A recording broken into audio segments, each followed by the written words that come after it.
Today we are traveling back in time to the Mexican Revolution in the early 1900s, in which the United States had a huge involvement in. It all seemed to start out with President Porfirio Diaz, who ruled for 30 plus years and retired in 1910. However, for 30 plus years, Diaz seemed to favor the wealthy businessmen and landowners. Unfortunately, non-landowners suffered the most and lived in poverty. Diaz did not appeal to the needs of all of the people, which is why Francisco Madero planned to overthrow him. Many people believe that if it wasn't for Madero, the Mexican Revolution would not have started. He believed in the modern forms of democracy and wanted to help those who ended up in poverty because of President Porfirio Diaz. However, he never lived up to the promises of reform and gets overthrown and killed by Victoriano Huerta, which is when the United States steps in. Woodrow Wilson believed in spreading democracy, promoting world peace, and U.S. world interest.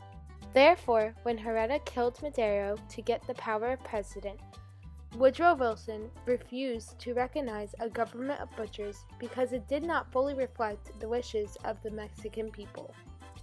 Woodrow Wilson was spreading democracy throughout all Latin American countries. He called this his strict moral diplomacy. Wilson not only refused to recognize Huerta, but also tried to persuade the dictator to step down from office and offered to do the holdings of the free elections of a new democratic government. When Huerta refused to cooperate, Wilson gave open support to the Constitutionalists. These Constitutionalists were opponents of President Huerta. One of the famous ones who actually became president was Carranza. Once Carranza defeated Huerta, Wilson recognized Carranza as the de facto of Mexico.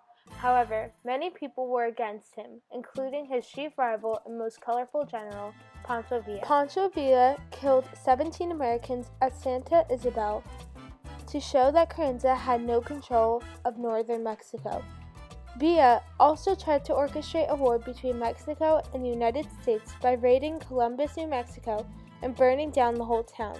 He killed 17 more inhabitants. Once Pancho Villa attacked the city of Columbus, Wilson received permission from Carranza to send in 7,000 U.S. soldiers to Mexico to find Pancho Villa and execute him. These 7,000 men were led by General John Pershing. However, they failed and did not find Pancho Villa. What ended up happening was the U.S. soldiers and Carranza's forces got into a confrontation, and men on both sides were killed and several Americans were captured.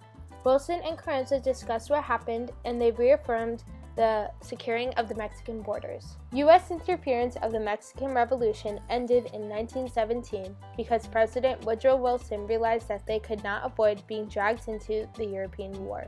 Therefore, he called all U.S. forces from Mexico to come back and prepare for the European War.